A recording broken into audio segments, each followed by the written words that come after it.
sinal da Santa Cruz, livrai-nos Deus, nosso Senhor, dos nossos inimigos. Em nome do Pai, do Filho e do Espírito Santo. Amém. Meu Senhor e meu Deus, creio firmemente que estás aqui, que me vês, que me ouves. Adoro-te com profunda reverência. Peço-te perdão dos meus pecados e graça para fazer com fruto esse tempo de oração. Minha Mãe Imaculada, São José, meu Pai e Senhor, meu anjo da guarda, intercedei por mim. Continuamos as nossas meditações sobre os amigos de Cristo. Agora vamos considerar aquele que foi amigo de Cristo desde criança. Essa amizade começou misteriosamente, quando os dois ainda estavam no seio de suas mães. E trata-se de São João Batista. Quando Maria já havia concebido pelo Espírito Santo, portanto, quando Jesus já estava no seu seio, Nossa Senhora subiu às montanhas para ajudar a sua prima Santa Isabel, que era de idade avançada e já estava no 6º mês da sua gravidez, esperando João. Isabel, que tinha sido estéril, concebe João, pois para Deus não há impossíveis. Ao chegar na casa de Zacarias, Maria saudou Isabel. Mal a saudação de Maria chegou aos seus ouvidos, João Batista pulou de alegria no seio de Isabel, pressentindo a presença do Messias no seio de Maria. João Batista, que seria o precursor, aquele que prepararia a manifestação pública de Jesus, antes de nascer, já anuncia a presença de Cristo no mundo.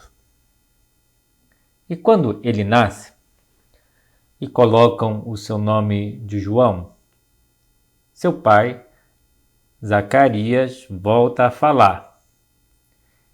Ele que havia ficado mudo devido à sua incredulidade, agora volta a falar, nasce a voz do que clama no deserto, e seu pai recupera a voz. Nasce a voz que anuncia o Verbo de Deus. Alguns quadros famosos que representam os primos Jesus e João Batista, ainda crianças, brincando juntos. O próprio Jesus Cristo falará de seu primo João com grande consideração. Em verdade vos digo que entre os nascidos de mulher não surgiu outro maior do que João, o Batista. Já adulto, João Batista realiza a sua missão. Após terem se passado 4 séculos desde o último profeta, João anuncia Cristo já presente no mundo e passa a pregar no deserto da Judéia. E o que as pessoas veem? Um homem muito austero, mortificado, leva uma roupa de pelo de camelo, com um cinturão de couro. A sua comida é gafanhotos e mel silvestre. O seu porte externo é austero. A força das suas palavras impressiona as pessoas e a voz corre. Muitos querem ouvir o profeta de Javé, e uma enorme multidão se dirige ao deserto e vem de Jerusalém, de toda a Judéia, de toda a comarca do Jordão. João é bastante exigente. Fala para as pessoas que vivam a justiça, que se convertam profundamente, que endireitem a sua vida. E muitos se perguntam: quem é esse que fala com tamanha força? que tem até coragem de reprimir os fariseus abertamente, que por curiosidade vêm observá-lo. Raça de víboras, quem vos ensinou a fugir da ira vindoura? Fazei, pois, frutos dignos de penitência. Em João, cumpre-se a profecia de Isaías. Se ouve a voz do que clama no deserto: preparai o caminho do Senhor, endireitai as suas veredas. Todo vale será preenchido, e todo monte e colina será aplainado. Os caminhos tortuosos se tornarão retos, e os caminhos ásperos se suavizarão, e todo homem verá a salvação de Deus. João prega um batismo de penitência, e todos que vinham eram batizados no Rio Jordão, confessando seus pecados. E cada vez mais se espalhava a fama de João. E provavelmente muitas indagações percorriam a multidão. Por que se veste assim como o mais miserável dos escravos? Quem é ele que tem esse poder tão grande de converter os outros? Até os pecadores mais endurecidos se arrependem e choram seus pecados. As multidões se sentem sacudidas, tocadas, emocionadas com a sua pregação. Alguns até se perguntavam: não será ele o Cristo? E João, ao saber desses boatos, confessou a sua condição e não negou a Deus, dizendo: eu não sou o Cristo. E a todos disse: eu, na verdade, vos batizo em água, mas vem aquele que é mais poderoso do que eu, de quem não sou digno de desatar as correias das suas sandálias. É como se dissesse: eu não sou digno de ser um servo seu, porque era o servo quem desatava as correias das sandálias. E continuando diz: ele vos batizará no Espírito Santo e em fogo. Impressiona muito a humildade de São João, pois tinha tudo para ter deixado entrar uma pontinha de orgulho. Tudo ia muito bem com ele, tudo corria perfeitamente bem. Uma multidão o seguia, ocorria conversões em massa com a sua pregação. As pessoas o consideravam muito a ponto de confundirem com o Messias. O natural seria que se deixasse levar pelo orgulho.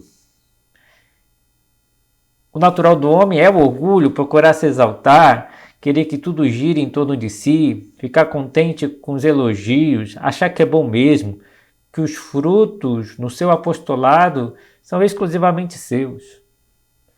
Mas São João, ao ouvir os elogios, coloca-se no seu lugar. Eu não sou digno de ser um servo seu. Eu não sou o Cristo. E a sua própria forma de viver, penitente e sóbria, manifesta a consciência que tinha das misérias humanas, alheias, e da sua baixeza diante de Deus.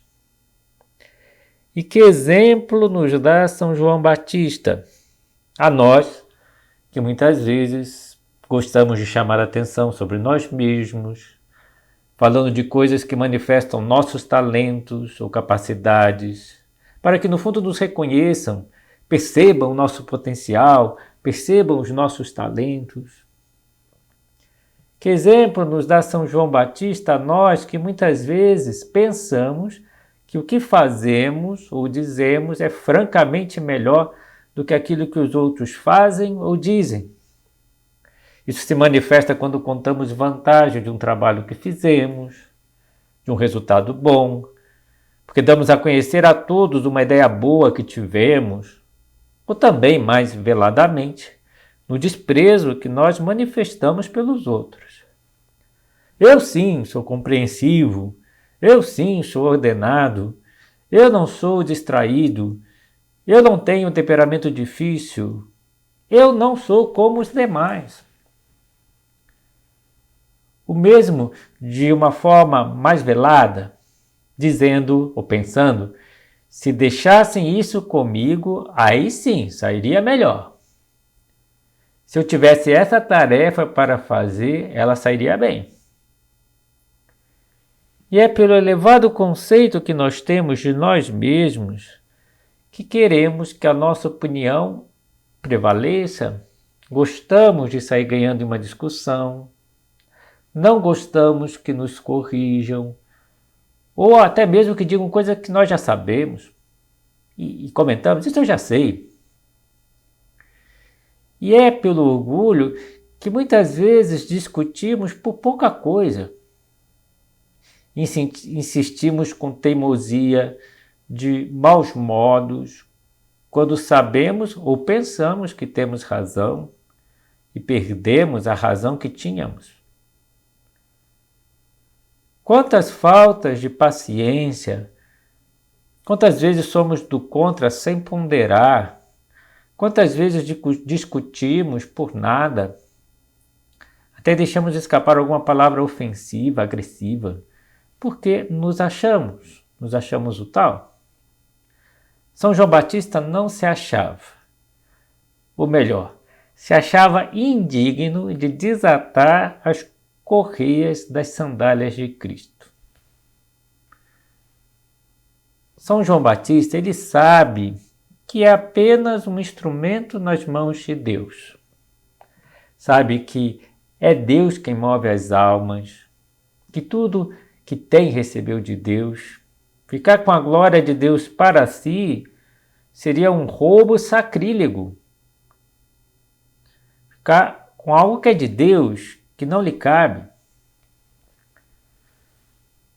O beato Álvaro del Portillo, que era muito humilde, dizia-nos: para cumprir a nossa missão divina, nossas limitações não representam um obstáculo. O Senhor já conta com elas. Basta a humildade, pois Deus resiste aos soberbos, mas dá a sua graça aos humildes. Se em qualquer circunstância estimas que te falta forças ou qualidades, não te esqueças de que Deus sabe e foi Ele quem te chamou e te criou, te amou e te ama. Olhai, irmãos, escreve São Paulo aos Coríntios, porque não há entre vós muitos sábios segundo a carne, nem muitos poderosos, nem muitos nobres. Deus escolheu o nécio do mundo para confundir os sábios e o débil do mundo para confundir os fortes. E o que é vil e desprezível no mundo, o que não é, para destruir o que é, para que ninguém se glorie diante de Deus. O texto mostra claramente o sentido positivo da nossa pequenez. Comenta Dom Álvaro que ninguém se glorie pensando ter sido chamado por suas virtudes, suas qualidades, ou que as obras de Deus vão para a frente só ou principalmente com os meios humanos. O Senhor nos permite experimentar a nossa própria fraqueza, a desproporção entre a nossa miséria e a tarefa que nos confia, para que andemos sempre como homens e mulheres humildes e coloquemos toda a nossa confiança nele. A verdade é que nós não somos melhores que as demais pessoas. Somos feitos do mesmo material, de barro e barro quebradiço. Durante a estadia de São José Maria no México, ao terminar um encontro em Esdai, em um canto do vestíbulo principal, estava uma numerária auxiliar, uma fiel do Opus Dei, com a sua mãe, anciã, que queria apenas ver passar ao fundador do Opus Dei. E ao aproximar-se do local, disseram ao Monsenhor Escrivá que aquela senhora era mãe de 2 numerárias auxiliares, fiéis do Opus Dei, e de outros 2 rapazes que também o eram. São José Maria se aproximou da senhora para dizer que acabava de ver os seus 2 filhos em Montefalco, em um centro do Opus Dei. Sem dar tempo de reação aos que estavam ao redor, a senhora se ajoelhou diante de São José Maria, repleta de respeito, de agradecimento. Quando fez a menção de se inclinar para beijar os pés de Monsenhor Escrivá, ele reagiu imediatamente, dizendo: "Isso não, minha filha, isso não." Se colocou também de joelhos e começou a dizer à senhora: "Somos iguais, minha filha, somos filhos de Deus, com a diferença de que eu não sou mais do que um pobre pecador, pelo qual há que rezar muito." E a reação da senhora e de Monsenhor Escrivá foi tão rápida que ninguém soube o que fazer. Vitória, filha da senhora, tentava levantar sua mãe. O beato Álvaro de Portillo tentava ajudar São José Maria a se erguer. Tudo ocorreu em 1 minuto, mas foi demorado. Ninguém falava, ninguém se movia. Passou-se então a ouvir a voz amável de São José Maria, que falava à senhora, que coberta com um véu, chorava. Já de pé, dirige-se a Dom Álvaro, dizendo: "Álvaro, Álvaro, me deixas dar um abraço nessa minha filha?" O sorriso amável de Dom Álvaro foi a resposta. E deu então um abraço afetuoso naquela camponesa que continuava chorando. Quando se retirou, aquela senhora comentou, ainda entre soluços: "Hoje foi o dia mais feliz da minha vida." E repetia: "Veja bem, dizia que somos iguais, iguais."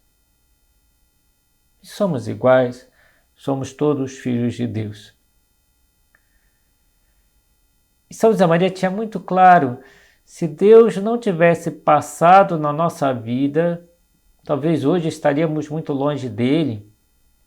Na sua profunda humildade, São José Maria dizia: "Eu não sou nada, eu não posso nada, eu não valho nada." Isso é a realidade. Eu não sou nada, eu vim do nada. Se eu sou algo, devo tudo a Deus que me criou, me pôs no mundo. Por mim, nada. Não há motivos de vaidade, de orgulho. Não posso nada. Se Deus não me ajudasse, só faria bobagens. Com palavras de São José Maria, seria terrível o panorama desolador dos delitos e infâmias sem conta que teríamos cometido se ele, Jesus, não nos tivesse confortado com a luz do seu olhar amabilíssimo. Portanto, se eu não caio, é graças a Deus. Não valho nada. Sem Deus, não valho nada, sou uma pobre criatura inclinada ao mal, ao pecado. Mas como a humildade também é a verdade, São José Maria sempre dizia: "Mas eu sou filho de Deus." E aí consegue um grande equilíbrio que leva a não estar desanimado, mas confiante no seu Pai Deus. Essa é a verdade sobre nós. O orgulho é a grande mentira. É atribuir somente a nós o que nós temos de bom. A nossa capacidade de julgar as coisas acertadamente, os nossos dons e talentos, as qualidades que Deus nos dá, a possibilidade de desenvolvê-las. São Paulo, com grande realismo, de forma direta e seca, perguntava: "E que tens tu que não tenhas recebido? E se o recebeste, por que te glorias como se não houveras recebido?"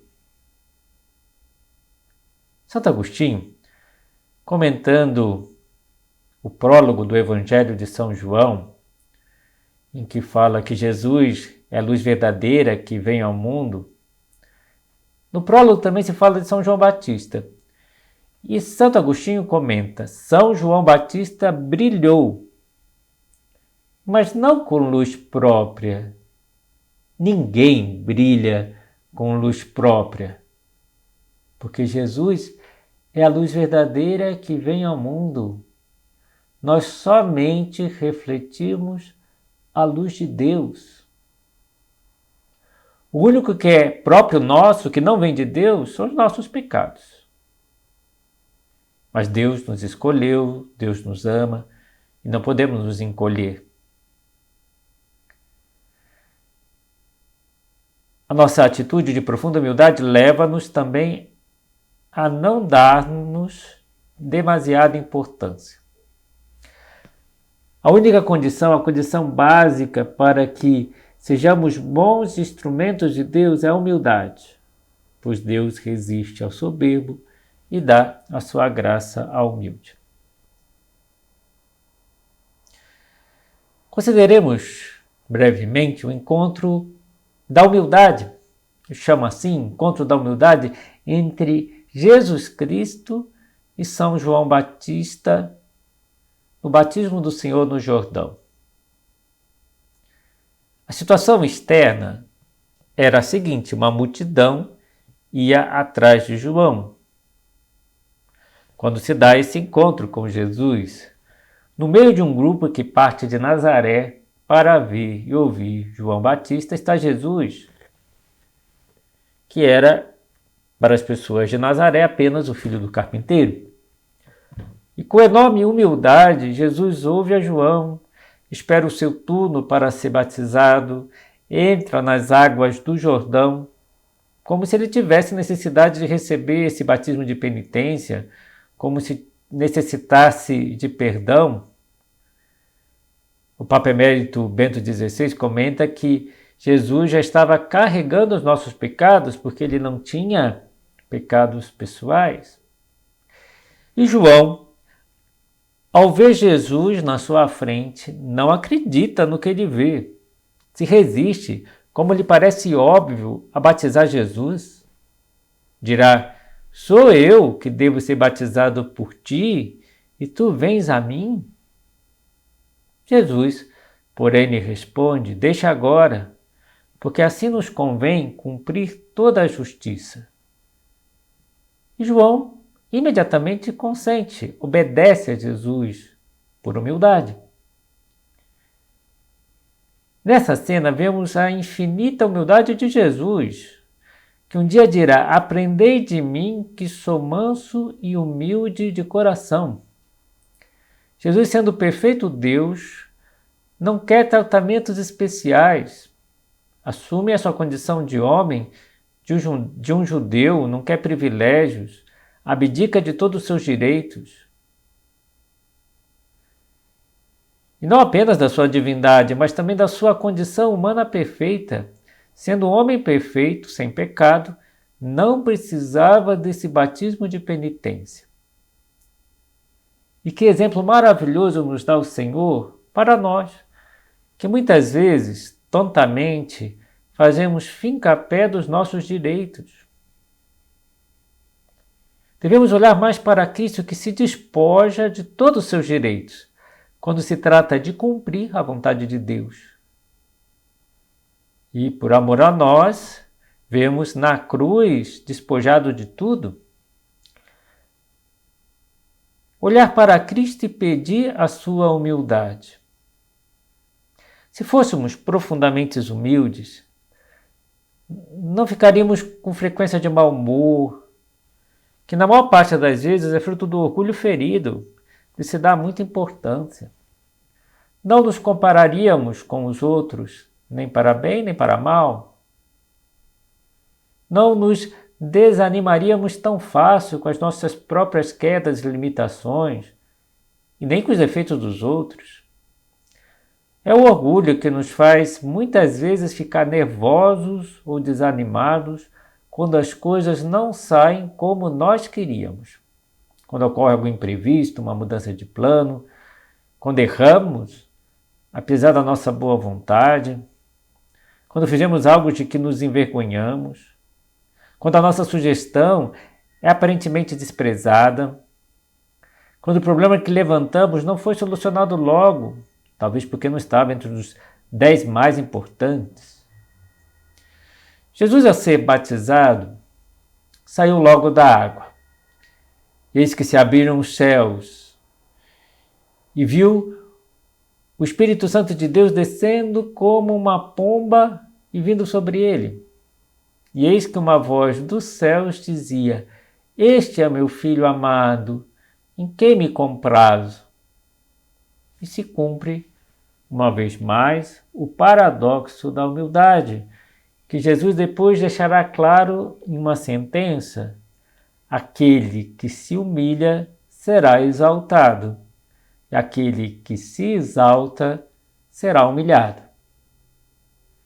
Quantas vezes acontece isso na nossa vida? A valorização, a admiração dos demais, porque estamos dispostos a servir a todos e a sermos os últimos, porque sabemos passar ocultos no segundo plano, embora algumas vezes estejamos em evidência, e sempre a abundância de graças de Deus, como ocorreu com São João Batista e com o próprio Cristo. A humildade nos anima a contar com Deus em tudo e estar muito unidos a Deus para que Deus atue em nós. E a humildade é uma virtude que se destaca muito na vida de Maria, de Nossa Senhora.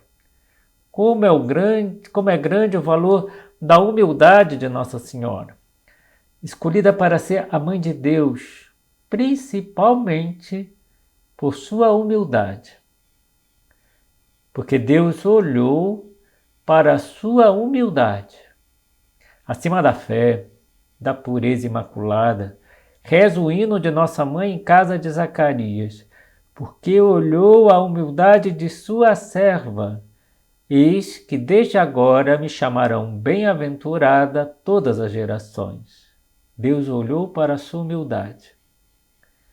Nossa Senhora aprecia tanto, valoriza muito essa virtude que canta no Magnífica o valor da humildade, ao contemplar, antes de tudo, a humildade de Deus que se faz homem nas suas entranhas. Seu coração, por isso, fica profundamente emocionado diante da humildade de Deus e transborda num canto de exultação à humildade. E vai recordando nesse canto que a humildade é o traço característico, é a marca sempre presente na história da nossa salvação. São palavras de nossa mãe: dissipou aqueles que se orgulhavam nos pensamentos do seu coração. Deus derrubou do trono os poderosos e elevou os humildes. Nossa Senhora nunca quis se apoderar das grandes obras de Deus na sua vida. E olhando para Nossa Senhora, aprendemos que a humildade não consiste especialmente em reprimir os impulsos da soberba, da ambição, do egoísmo, da vaidade, pois Nossa Senhora nunca teve nenhum desses movimentos e, no entanto, foi humilde em grau máximo, foi a humildade em pessoa. Essas reações de que falávamos são mais consequências do que fonte de humildade. A essência da humildade é outra. A palavra humildade, como sabemos, vem do humus, terra, e significa inclinar-se para a terra. Trata-se de uma virtude que consiste fundamentalmente em inclinar-se diante de Deus e diante de tudo o que há de Deus nas criaturas. E diante de Deus reconhecer a nossa pequenez e indigência, em face da grandeza do Senhor. Não se trata, portanto, de humanamente dizer eu sou o pior do mundo, eu sou a pior criatura. Isso não é verdade. Sem dúvida, há muitas pessoas objetivamente piores do que nós, que se comportam mal, que levam uma vida degradante, afastada de Deus, que não rezam, que faltam virtudes humanas elementares. A verdadeira humildade está em se colocar no último lugar? Sim, porque eu vejo Deus nas pessoas. Olhar para o divino na vida dos demais e na nossa própria vida. E diante do divino se inclinar. Pedimos a Nossa Senhora, já que Deus olhou para a humildade da sua serva, que nos leve pela mão a sermos muito humildes, como foi São João Batista, como ela sempre foi, para que a grandeza de Deus se manifeste nas nossas vidas. Dou-te graças, meu Deus, pelos bons propósitos, afetos e inspirações que me comunicaste nessa meditação. Peço-te ajuda para os pôr em prática. Minha Mãe Imaculada, São José, meu Pai e Senhor, meu anjo da guarda, intercedei por mim.